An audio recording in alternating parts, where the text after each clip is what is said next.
A lot of people want Antonio Pierce to be the head coach of the Las Vegas Raiders. But even if the Raiders wanted to hire him right now, it's not that simple. And it all has to do with the Rooney Rule.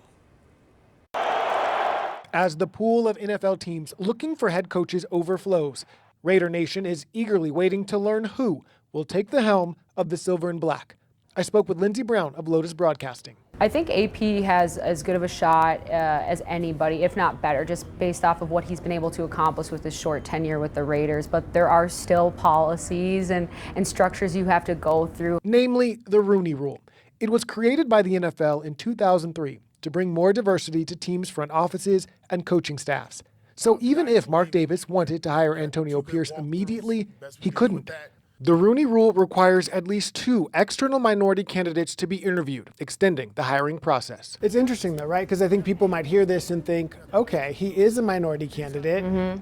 Why then do you still have to go out and find other candidates to come in? Yeah, it is confusing. And then this morning I was even further confused because Gerard Mayo, who has just been named the head coach for the New England Patriots, he's also black, but he didn't have to go through any of the Rooney Rule requirements because it was written into his contract that he would be the successor to Bill Belichick. In September of 2022, the Washington Post analyzed the number of black head coaches in the NFL.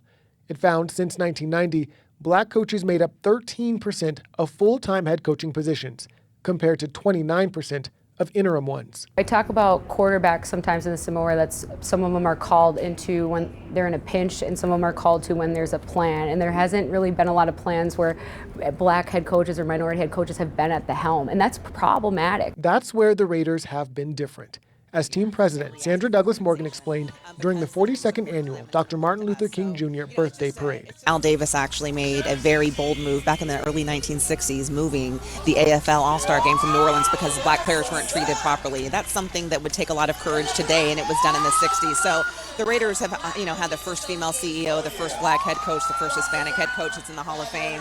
So this is not part of something, that I think is to check the box. It's very clear through the Raiders' history, both on business and in football, that it's truly part of our DNA. And what Pierce has shown in his few weeks in the top spot has been a complete game changer. I think they're in such a better position going forward, whether that's with him at the helm, which I think is the best for them, or not. But based on his conversation with us during the MLK Parade broadcast, a lot of people are thinking the position is his.